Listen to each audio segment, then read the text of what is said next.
देखिए बच्चों, ये जो लेक्चर है ये SPN-KS government PG college Dausa के फ़िलोसॉफ़ी के द्वितीय वर्ष के विद्यार्थियों के लिए है।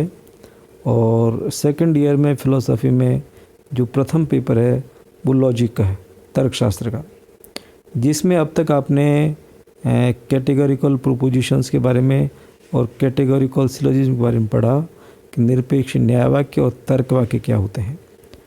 तो अब तक हमने देखा कि अरस्तु ने जो निरपेक्ष तर्क वाक्य बताया कि जो 4 प्रकार के हैं और उनके बारे में उनमें गुण परिमाण व्याप्ति और इमीडिएट इन्फेरेंस के बारे में आपने पढ़ा है। तो अंत में जाके उन्होंने बताया कि भाई न्याय वाक्य एक युक्ति क्या होती है, और युक्ति को उन्होंने एक टेक्निकल नाम दिया सिलोजिज्म। सिलोजिज्म यानी कि जिसमें कम से कम 3 तर्क वाक्य होंगे, जिनमें 2 आधार वाक्य और एक निष्कर्ष तर्क वाक्य होता है। इन तीनों तर्क वाक्यों में कुल मिलाकर के 3 पद पाए जाते हैं, एक मुख्य पद, अमुख्य पद और मध्यम पद। और अरस्तु ने जो युक्ति का वैधता के प्रमाणीकरण के लिए जो पद्धति दी, वो कोई मैकेनिकल पद्धति देने में अरस्तु समर्थ नहीं थे।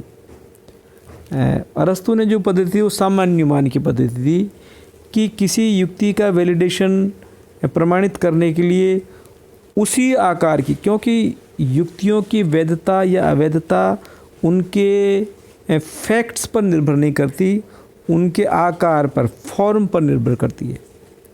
यानी युक्ति की वैलिडिटी फॉर्मल होती है, आकारिक होती है।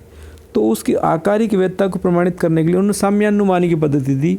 तो ये तो एक इनफाइनाइट रिग्रेस हो जाता कि व्यक्ति उसी के आकार की ऐसी युक्ति क्रिएट करे, बनाए, जिसकी वैधता अवैधता स्वतः प्रमाणित यानी सामने दिखाई दी जाए हमें, अर्थात जो इंद्रिय प्रत्यक्ष के द्वारा दिखाई दे। क्योंकि युक्ति की वैधता अवैधता तो बौद्धिक विषय है, इंद्रिय प्रत्यक्ष का विषय नहीं है।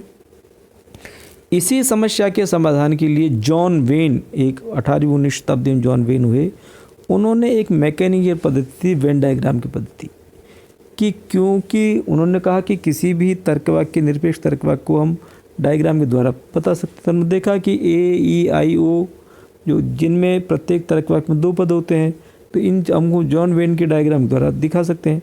तो ऐसे ही जो न्याय वाक्य या युक्ति है उसको भी हम जॉन वेन के डायग्राम में रिप्रेजेंट कर सकते हैं।